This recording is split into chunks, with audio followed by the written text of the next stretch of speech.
ரிஷபம், ஆட்டம் முடிய போகுது. என்னது அது? பயப்படாதீங்க. தம்ப்நெயில பார்த்துட்டு கன்ஃபியூஸ் ஆகாதீங்க. வீடியோக்குள்ள நான் ரொம்ப கிளியரா எக்ஸ்பிளைன் பண்ணியிருக்கிறேன். ஸோ வீடியோ ஃபுல்லா பாருங்க. உங்களுக்கு ரொம்பவே யூஸ்ஃபுல்லாகவும் இன்ஃபர்மேட்டிவாகவும் இருக்கும்.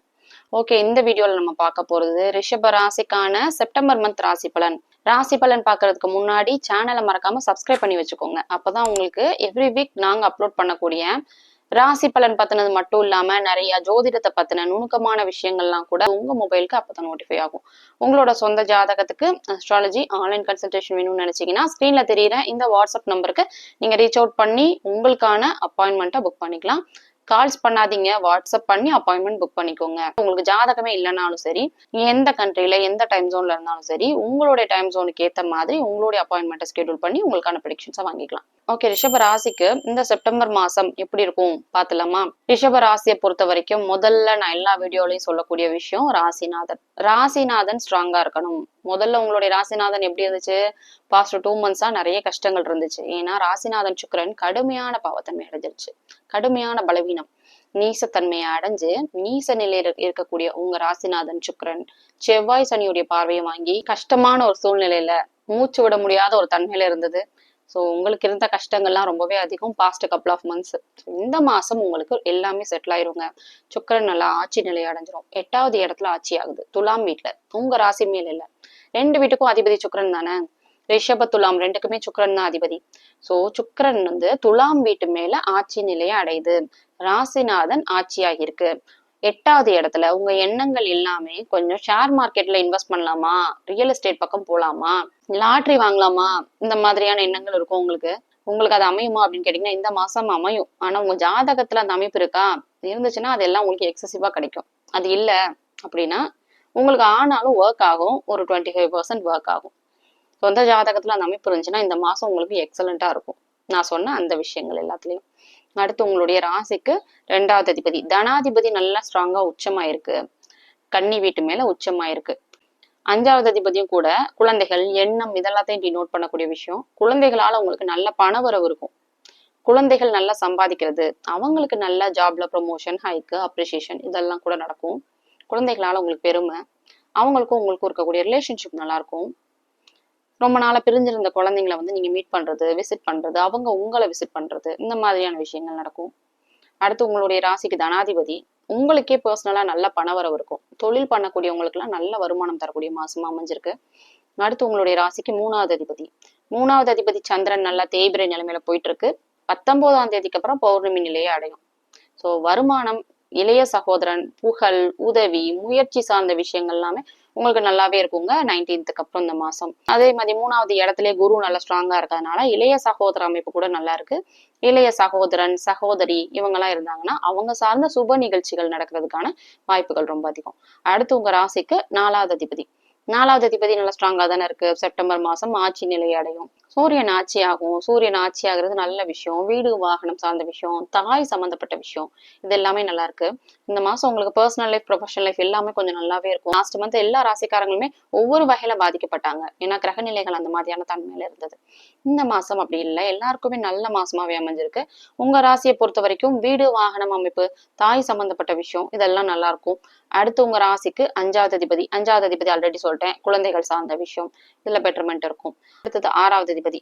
6வது அதிபதி 6வது இடத்துல ஆட்சி ஆயிருக்கு. சுக்கிரன் 6வது இடத்துல ஆட்சி ஆயிருக்கனால வேலை சார்ந்ததா உங்களுடைய எண்ணங்கள் எல்லாமே இருக்கும்.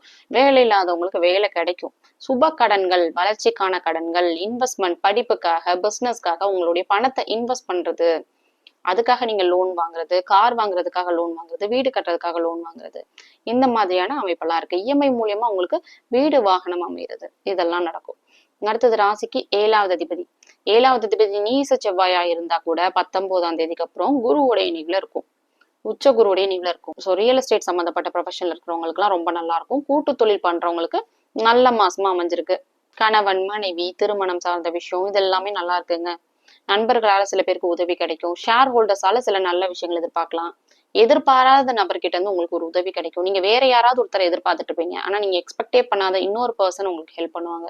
அந்த மாதிரியான விஷயம், சர்ப்ரைசிங்கான சில விஷயங்கள்லாம் கூட நடக்கும். அடுத்தது ராசிக்கு 8வது அதிபதி. அட்டமாதிபதி குரு உச்சமா இருக்கு, அது உங்களுக்கு ஒரு பிரச்சனை தான். அட்டமாதிபதி உச்சமாக கூடாது. வெளிநாடு சார்ந்த விஷயம், ஷேர் மார்க்கெட் சார்ந்த விஷயம் நல்லது. ஆனா வம்பு வழக்கு பிரச்சனை கொஞ்சம் அதிகமா இருக்கும் அட்டமாதிபதி உச்சமான. அடுத்து உங்க ராசிக்கு 9வது அதிபதி பாக்கியாதிபதி. பாக்கியாதிபதி சனி குருவுடைய பார்வையில இருக்கு, குரு வீட்டுல இருக்கு. பாக்கியங்கள் கிடைக்கும், எல்லா விதமான பாக்கியங்களும் உங்களுக்கு கிடைக்கும். பூர்வீகம் தொடர்பு, பூர்வீகம் சார்ந்த விஷயம், இது எல்லாமே நல்லா இருக்கும். அடுத்தது ராசிக்கு 10வது அதிபதி, அது தொழில் ஸ்தானாதிபதி. தொழில் விருத்தி இருக்கும், புதுசா பிசினஸ் ஸ்டார்ட் பண்றது, இருக்கிற பிசினஸ எக்ஸ்பாண்ட் பண்றது, இதெல்லாம் பண்ணலாம், தாராளமா பண்ணலாம். அதுக்கெல்லாம் ரைட் டைம் தான் இது. ஓகே, அடுத்தது ராசிக்கு 11வது இடத்துல சனி இருக்கு. 11வது அதிபதி நல்லா ஸ்ட்ராங்கா தானே இருக்கு, குரு உச்சமா இருக்குல்ல. மூத்த சகோதரன் சார்ந்த விஷயங்கள், சகோதரரால உதவி, எந்த மாதிரியான விஷயங்கள்லாம் நடக்கும். இதுக்கு முன்னாடி இருந்த சகோதரர் கூட இருந்த கருத்து வேறுபாடு, இது எல்லாமே உங்களுக்கு கொஞ்சம் செட்டில் ஆகும் இந்த மாசம். அடுத்தது ராசிக்கு 12வது அதிபதி செவ்வாய் உச்சனோட இணைஞ்சிருக்கு.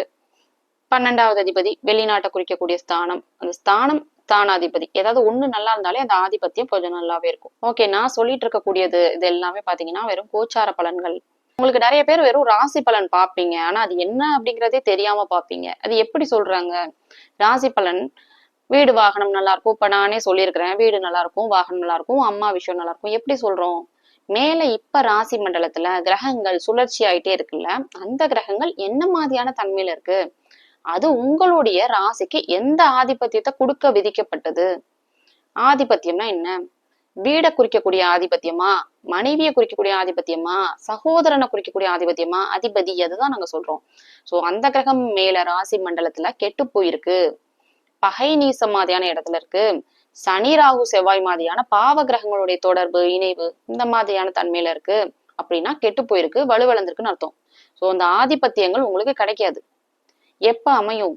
இந்த மாசம் வீடு அமையுமா, இந்த மாசம் எங்களால லேண்ட் வாங்க முடியுமா, இந்த மாசம் படிப்பு ஏன் டல்லா இருக்கு, அதுக்கு காரணம் என்னன்னா அந்த அதிபதி எப்படி இருக்கு, அந்த ஆதிபத்தியம், இந்த ஸ்தானம் எப்படி இருக்கு, எந்த கிரகத்துடைய பார்வைப்படுது.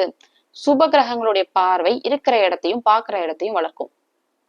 இருப்பு இருக்கிற இடத்த வளர்க்கும், பார்வை பார்க்கிற இடத்த வளர்க்கும். அதேதான் வைஸ் வர்சா. பாவ கிரகங்களான சனி செவ்வாய் ராகு மாதிரியான கிரகங்கள் இருக்கிற இடத்த கெடுக்கும். எந்த ஒரு சுப தொடர்பு இல்லாம இருந்துச்சுன்னா கண்டிப்பா அது ராசிநாதனா இருந்தா கூட அந்த இருக்கிற இடத்த கெடுக்கும். சோ இப்படி புரிஞ்சுக்கணும். சோ அதுதான் இது நல்லா இருக்கும், இது கிடைக்கும் அப்படின்னு சொல்றோம். இதுவே எங்களுக்கு அப்படியே நடந்துருமா அப்படின்னு கேட்டீங்கன்னா கண்டிப்பா அது நடக்குங்க.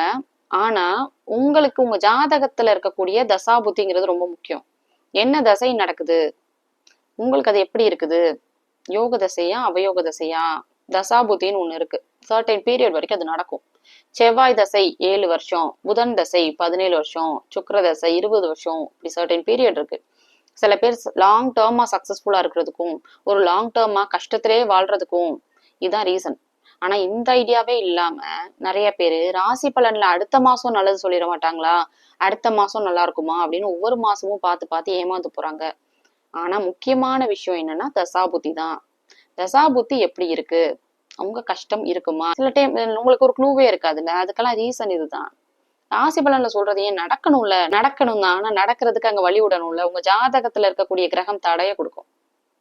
உங்க ஜாதகத்துல தசாபுத்தி தடை இருந்துச்சுன்னா கோச்சார பலன்கள் ராசி பலன்கள் பெருசா வேலை செய்யாது. சோ இதை பேஸ் பண்ணிதான் பலன்கள் இருக்குங்க. கோச்சாரம், தசாபுத்தி, லக்னம், மந்தரம் இதெல்லாம் சேர்த்து பார்த்துதான் பலன்கள் சொல்ல முடியும்.